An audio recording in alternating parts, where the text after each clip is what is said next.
Hello, everyone, and welcome to our third webinar in our 2022 educational series. If you happen to miss our first two, the first one being with FindMine and the CEO, Michelle Bacharach, and the second one with Measured, you can find those recordings on our website on our events page, so bcogent.co/events. And this one will be posted there as well, hopefully this evening. So have a look. So today we will be interviewing Pratik Kodial, who is the VP of Marketing Effectiveness at JCPenney's, and Robert Wharton, who's Head of Product at Metrical, which is a predictive AI technology for brands and retailers designed to help them know when a shopper is about to leave an e-commerce shopping experience. So without further ado, let's jump right into introductions. Pratik, tell us about yourself while addressing the elephant in the room. JCPenney's has been in the news a lot over the last 10 years between bankruptcies and Ron Johnson. I'm sure there's been some other topics. Can you speak to the overall health of the business and how it compares to your competitors, and also how your e-commerce business is growing? Yeah, it's a great question. JCPenney has a long history, as many of you would know, and in fact, this year we are celebrating our 120th anniversary.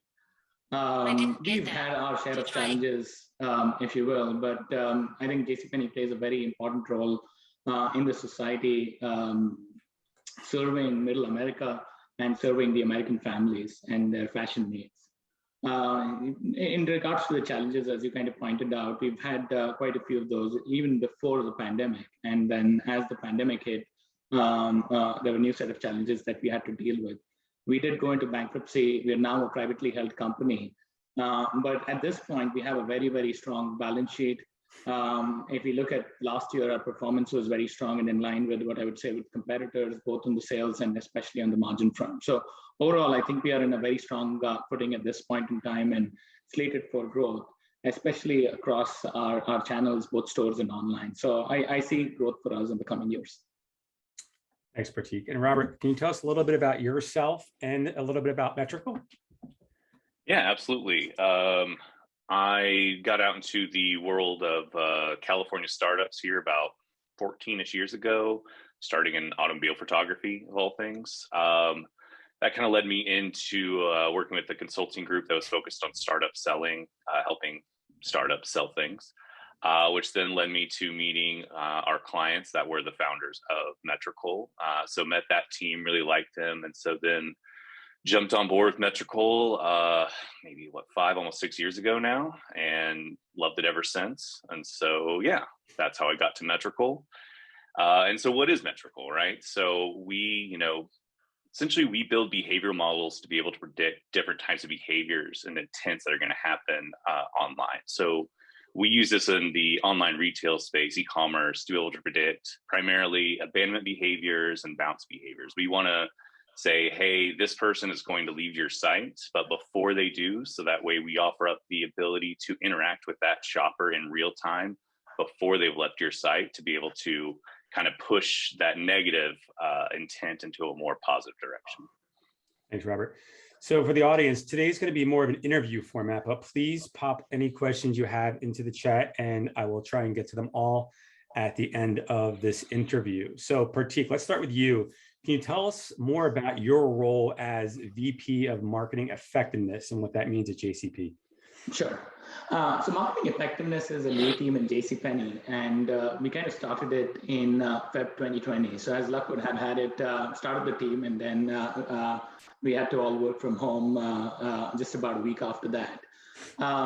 In terms of what that really means at a very broad, high level is trying to stretch the marketing dollars as much as we possibly can. And the pandemic just kind of threw a certain set of challenges with those dollars shrinking quite significantly in 2020. So it was a very, very interesting time for us. The team has grown through this time frame, actually. As I said, it was a new team, and so new functions got added to it over time. But if I talk about what we currently do within the organization, there's one set of activities which is primarily around consumer insights. So understanding before, during, or after launch of certain initiatives, whether those are brands or other marketing initiatives, etc., understanding what's in the consumer's mind, whether they are JCPenney customers or outside of JCPenney. So doing surveys and things of that nature. So that's one function that I lead within the team. Customer experience is another function that my team leads within the organization. And that's primarily understanding the experience of the customer across all interaction channels that they may have. So stores, online, fulfillment, contact center, etc. And basically being the voice of the customer within the organization. Also have market share and things of that nature in that space. My other portfolio work within the organization is promotions. So what that means is primarily managing the entire promotional calendar for the organization, getting different leaders and parts of the organization aligned to the promotional calendar. And the last piece is coupons or offers, as we call them internally. So that's managed by my team, and we own that within the organization as well. Thank you, Pratik. And Robert, what does the head of product do at Metrical? Is it more of like an internal role, external role, a little bit of both? Definitely a little bit of both. I spend a lot of my time taking credit for everything the engineering department does. So that takes up a good amount of my time to start with. But I really like to focus on the work I do with the actual customer. That's, I think, where a big focus is, to make sure that we are building a product the way that our customers are using, and not just building a product that we then hope they'll use the way we built it to be. So we do that, and specifically I do that by being there from the very beginning of implementation to see what that process is looking like for them, to help them through that, to make sure that we're getting the product actually installed correctly, so that way we're getting all the data that's necessary for Metrical to really shine. And then after that, I start working with teams like Pratik's team to be able to really understand, what are their objectives at this company, what are their different marketing efforts that they already have in line. So that way we can figure out how we can kind of put Metrical into place to help facilitate those things, help to really promote them, get a lot more out of them, as well as make suggestions off of what our product is capable of doing and how we can utilize that to help leverage, other ongoing efforts that our customers might have. I like that. So it's purpose built really to solve its challenges or the needs of your customers. Pratik, talk to us about how you go about or what your process is for going about evaluating technology companies. Sure.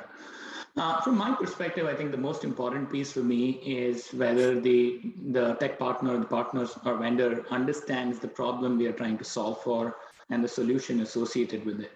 Now, again, there have been instances where there have been vendors who have pitched solutions for problems we had not thought about itself. So in either case, I think the understanding of the problem is most important and starts from there for me. From there, at least in my head, a high-level assessment, talking to the vendors and their solutions, high-level assessment in terms of cost-benefit analysis, if you will, and the related execution implementation challenges, whether it's highly cross-functional, if you will, and collaboration needed, what the implementation risks or challenges are. Once that high-level assessment is done is when we start moving forward, when I start moving forward. Personally, whether that is in my own team and or the sphere of influence, it doesn't matter. It doesn't matter necessarily if it's on the roadmap that we've set or not, if there is significant benefit associated with that project or solution, if you will. That's how I look at it. Once that's done, that high-level assessment is done and more or less in alignment with how I think about it, then we go through the regular rigor of working with procurement, making sure we are talking to all the vendors in that space, trying to solve the problem, speed to market, great costs, etc. But that usually comes a little later, at least as far as I'm concerned. So when you decided to engage with Metrical, what problem were you trying to solve for, and how did you plan on measuring what success would look like to determine if you'd move forward? Sure.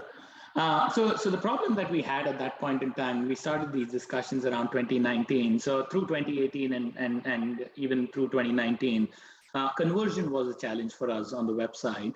And again, we knew how to solve for it. And largely the solution tended to be throwing deep discounts and coupons, etc., to drive that conversion. So what happened was it did come at a high cost to us, which was definitely not sustainable to drive that conversion and hence improve sales.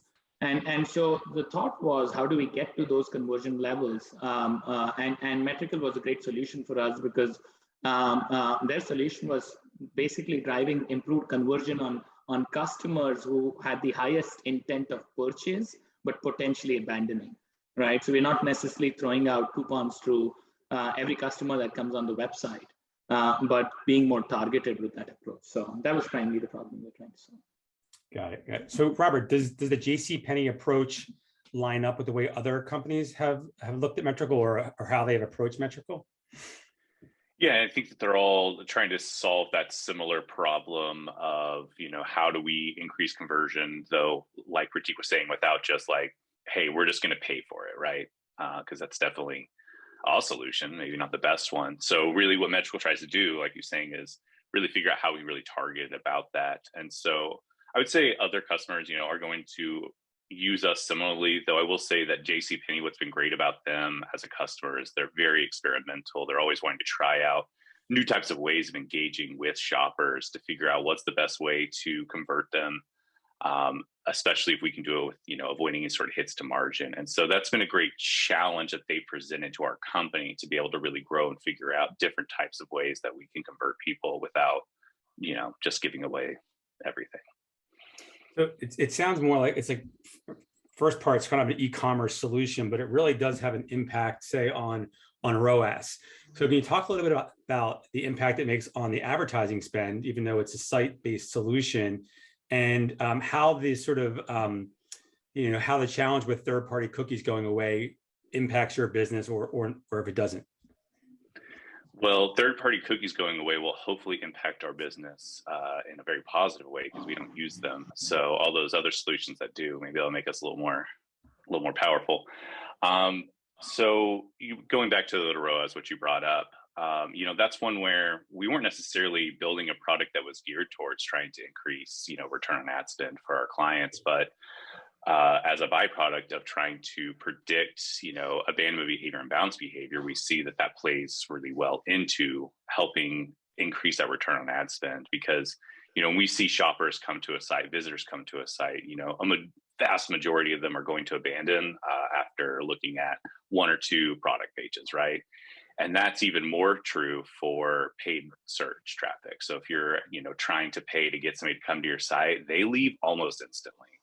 And so being able to predict which of these people are going to abandon and being able to engage with them right when they get there is very important. And that kind of source referral data is definitely being fed into our models because, you're definitely going to be weighted as more likely to abandon if you're coming in from some of these types of things.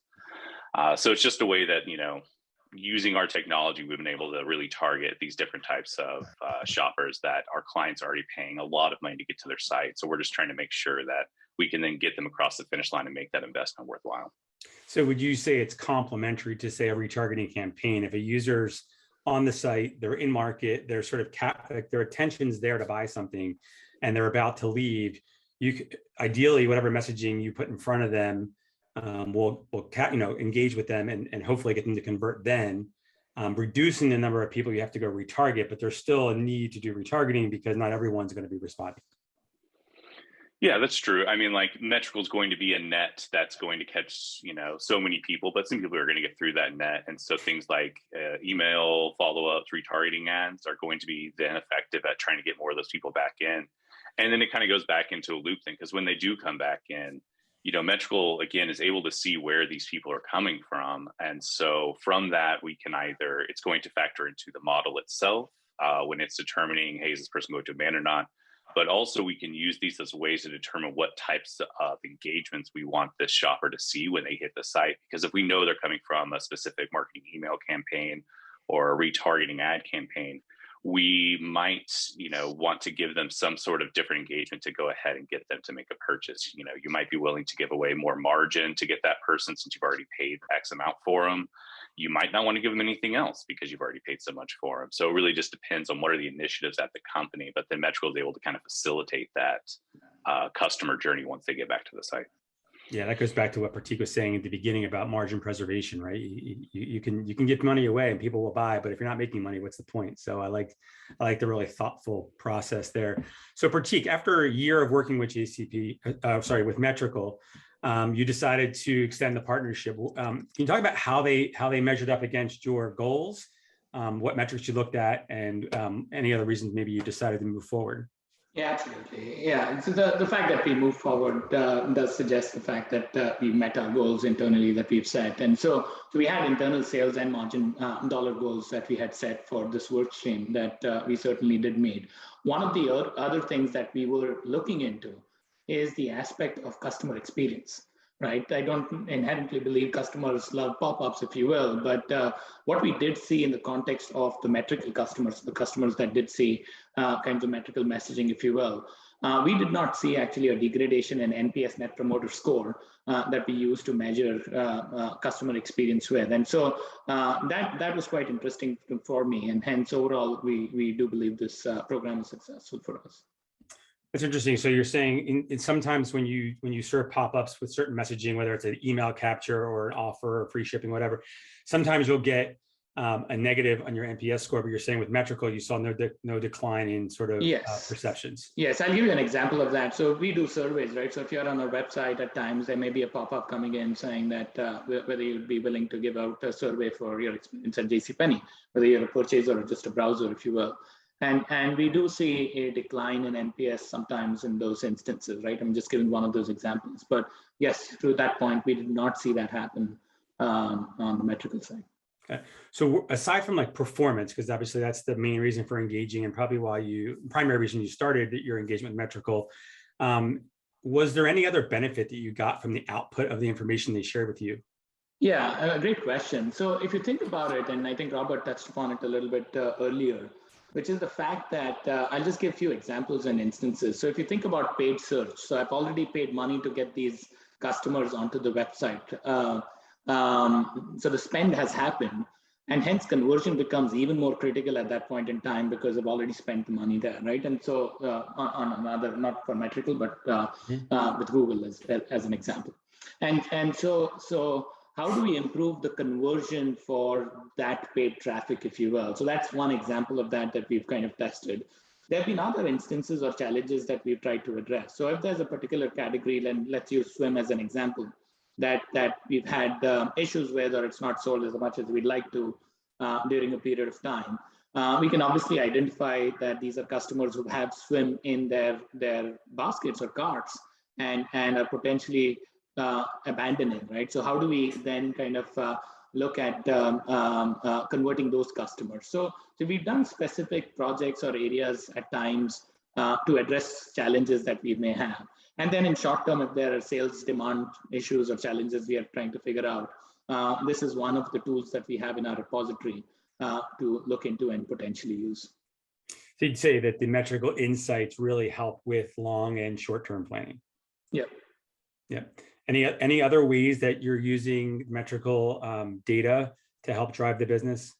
Yeah, I mean, I think at this point, what we are looking at is potentially going upper in the funnel, if you will, in terms of driving more dollars and revenues over time. So that's something that we are in discussion with Metricals. So we'll see where that finally lands.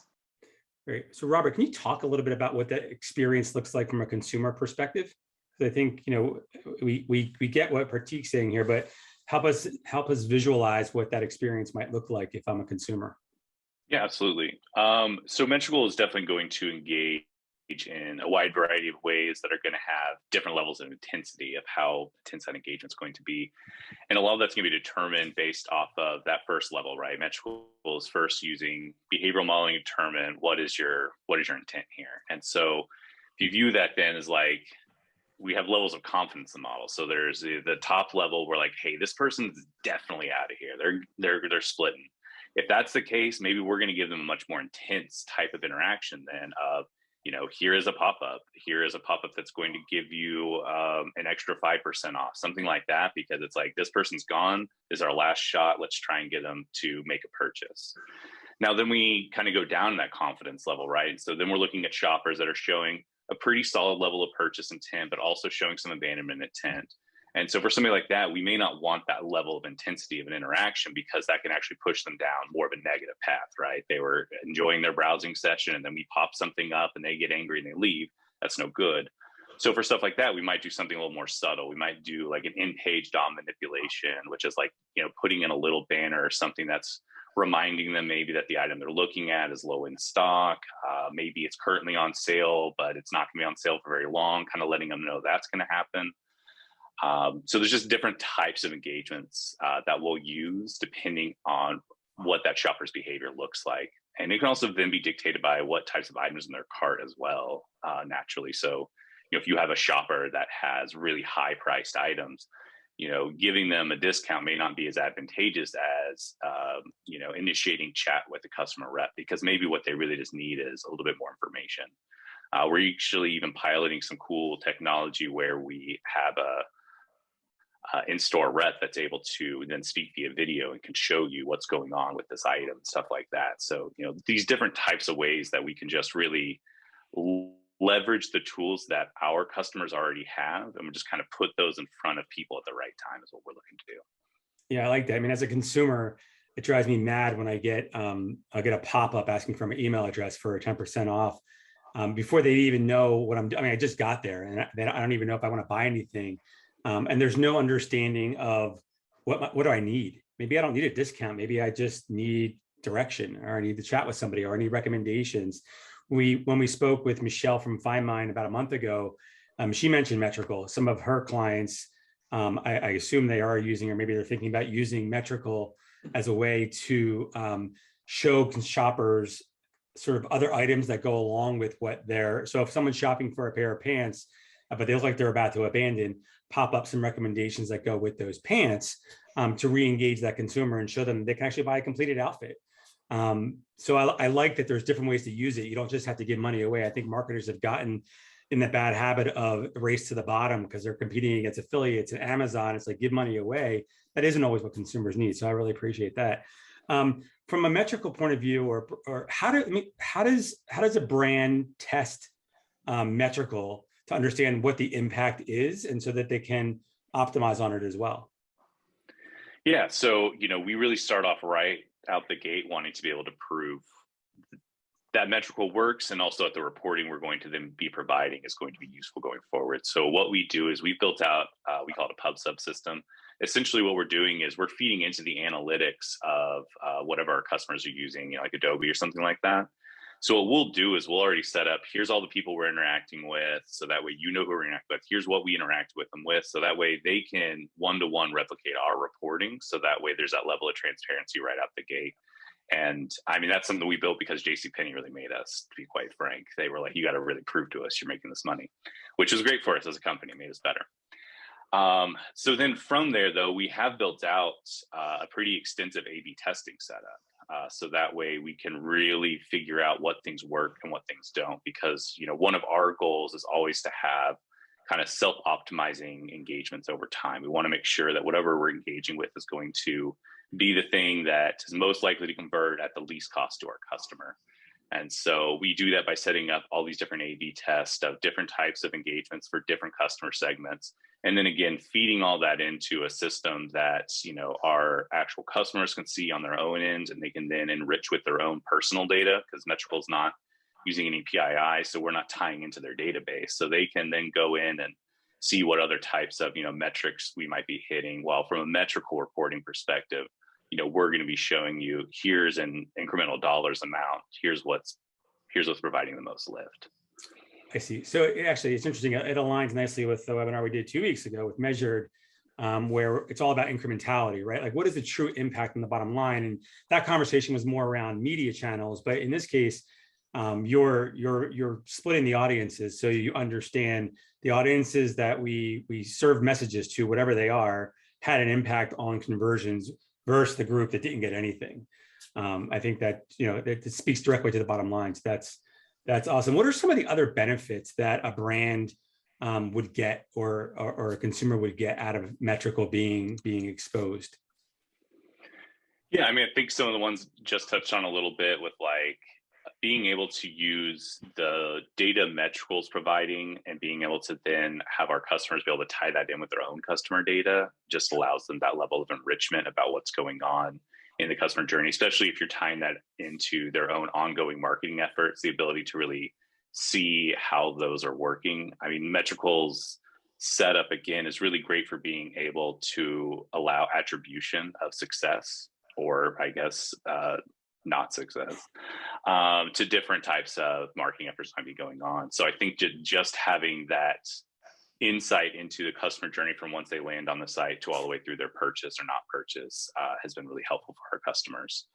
And then in addition to that, kind of like I was saying earlier as well, that, you know, our customers are going to have a variety of tools they've already purchased, right? They're going to have product recommendation things like Find Mine, Certona, different things like that, Adobe Test and Target. You're going to have different type of chat type features for customer representation, representatives to speak to somebody. So we have these different tools that they're already going to have. What Metrical can provide then is a saying of, here's the right time to engage with this shopper with this tool you already have. And then through our system, we'll actually help facilitate that connection between the tool they've already purchased and that customer they're trying to reach with it. And so I think that's one of the biggest added benefits of Metrical. It seems like it could also create loyalty if it's done right? Like if you're not intrusive and you're speaking to the customer with what they need. I think about like the physical experience. I walk into a store and having somebody help me when I need the help. It goes a lot further than someone just badgering me while I'm there until, just because they want to do something rather than, recognize when I need the help. And this seems like it helps that virtual clerk, if you will, engage with me when I need to be engaged with.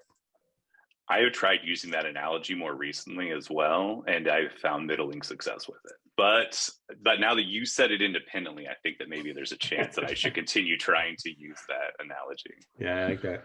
So as we wind down the questions here, last one for Pratik. In your role with your purview that you have over marketing, innovation, technology, what kind of changes do you think are on the horizon? What would you, not necessarily a prediction, but like what do you see happening in that sort of retail e-commerce world? Yeah, sure. I think the first piece from a near-term perspective, the way I think about it is the pandemic definitely has made long-term impacts and changes from customer behavior standpoint. And so especially in the context of JCP, where historically we've been a more store dominant player, if you will, online is going to continue to grow in strength, as we all know, and I think that trend will continue, if you will. I think more near to long-term situation where personalization, I think, will be very, very important.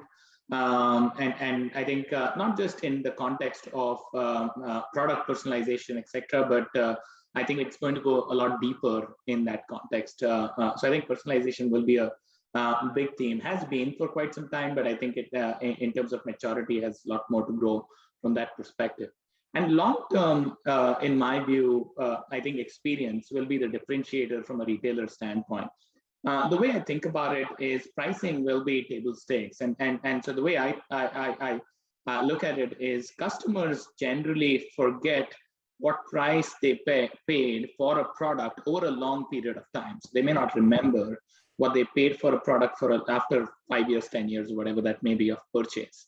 What they do not forget typically is a very good or a very bad experience. Yeah. And I think experience will be the differentiator eventually for retailers across channels, for that matter. Yeah, no, I agree. We're seeing a lot of that in our space too, with new technologies coming up, how to leverage first-party data in a way to engage with your customer better. It's not necessarily about recommendations or products, it's more about how do you engage, or even AI within chat, or technologies like voice, where a customer can engage with the brand in the moment, right? So that they can get what they need without going to the store, whether maybe that's a personal shopper one-on-one. There's so many ways you could do it. In fact, I wrote about some of this in our blog post today. It's actually in our newsletter. I'll publish it on the website tonight. There's two questions from the audience. I'll start with one for Pratik. Can you talk a little bit about the performance that you saw for Metrical in terms of like incremental revenue or conversions, something more bottom line focus as it relates to the cost, right? Sure. I won't give specific numbers because we are privately held, but a couple of things that I will state, right? I mean, from me, and as I've talked about it in the evaluation aspect of it, is fairly simple analysis around what is the cost and the associated benefit. So cost benefit analysis, right? And so what I mean by that is cost is fairly simple, which is what do I pay Metrical? Benefit is margin, very clearly, margin being GP called out to the bottom line. So, so that includes other costs that we incur when we sell the product, right? So when there is the conversion that happens, we have what we call a selling margin, or margin as you sell the product minus COGS. And then there are shipping costs and those type of things and marketing costs involved. So what do we really take to the bottom line? And I've seen at least over 3x of investment. Interesting. Okay. And actually, another question just came in, but the last two are for Robert right now, and I'll blend them together. They kind of go together. So how does Metrical create its models to determine what messaging to expose to the consumer? What does it use? Is it third party, or is it the brand's data? And then the other question was around setup and implementation. What's involved in getting something set up so that you can, I guess, import all that data to get an algorithm built? Gotcha. So first part, dealing with model building. So we have essentially our vanilla models that we're going to use for different customer sites. Those are all going to be using on-site information. So we're not using any third-party pixels or anything like that. It's all looking at interaction data that's happening on the site. We use over 100 different pieces of interaction data that are obviously all weighted in very different ways, and we'll end up getting weighted differently for different sites. So like I said, we have this vanilla model. It's taking in a whole lot of pieces of interaction data. And then what we'll do is actually once we implement with a customer, that model is going to sit there in what we call silent only mode. So we're just going to run it for a while and see how it does. And what's happening then is it's training itself, because everybody's shoppers, there's going to be a level of similarity of how people behave on the internet, but each site's going to have different clientele that behave a little bit differently. And so that model trains itself to get up to speed for that specific client. And once we hit kind of a threshold of lift of this model proving itself that it is accurately predicting, better than a coin toss, essentially, that once we get to that spot, then we're ready to go ahead and start figuring out, all right, how do we utilize this? But during that listen only mode, what we're also doing is collecting data on all the different shoppers that are going through. Again, no PII data. This is all just anonymous. Here's how this person behaving on your site, what items are adding to the cart, who's abandoning, with what types of items, specifically like category dependent stuff like that. Because what we're going to do with all that information is put together essentially an abandonment report. And so when we first start with a client, we train the model to them and put together an abandonment report and say, hey, here are your customer segments we see that are the most troublesome, based off of our knowledge from, just industry knowledge, what we've been doing in the past, as well as just seeing some different factors in their site. We're going to come up with suggestions for initial pilots to run on these people. What are the best types of campaigns to convert them? And then from there, that kind of gets, I think, our shoppers used to how Metrical operates, of identifying where trouble is at and then figuring out a solution to it. And so then from there, we'll start to get, I think, much more in depth. And so that's when you're getting into, the types of campaigns that Pratik was talking about, where you look very specifically at, here is swimwear. Swimwear is having an issue right now. So how do we address this? Let's go and find shoppers that generally have items adjacent to swimwear. So it's like if you see somebody buying flip-flops, normally they would also buy swimwear. Let's suggest to those flip-flop people to go and check out this swimwear. So once we kind of get into the weeds with it, we can start finding out these very specific type of campaigns, but we'll start pretty early on and just, here's your lowest hanging fruit. Let's go take care of it. So it's a collaboration with the brand to understand the needs and shopping behavior. Is based on the way you described it, is setup just simply some JavaScript? Does it change if they are on an e-commerce platform like Shopify or something else? What does that look like? Yeah, so setup will change based off of your platform. So if you're on like Shopify, Magento, Salesforce, we have cartridges and plugins for all those all built so that implementation is super easy. A large e-commerce stores are going to be custom built though. And so that generally requires an engineer to do some tagging. That's going to take, about 1 to 3 days, I would say. That 1 to 3 days is going to be dictated based off of, to be quite frank, how well built their self-built one is. So for some of our customers, they've had pretty much all the values they need to tag already in place. So it's just simply putting in a spot where Metrical can ingest it. For others, maybe they hadn't been tagging some of these different pieces of data we need. And so then they have to go through and do that. And that can take a little bit of extra time, but we haven't seen any of that really take over 3 days of, an engineer. Great. Thanks for that, guys. Gentlemen, thank you for your time today. This has been enlightening. For the viewers, if you want to catch the recording of this, again, it'll be on bcogent.co/events, where you'll be able to find our previous webinars as well. We're going to take a couple of weeks off. We'll pick this back up in about 3 weeks in April. So enjoy your spring break. Easter, Passover, whatever it is you're celebrating, and we will see you soon. If you should have any questions or follow up about Metrical or any of our other partners, please reach out to me or Tom or through the website. Thanks, everyone. Take care and have a good rest of your day. Thank you. Bye. Sean.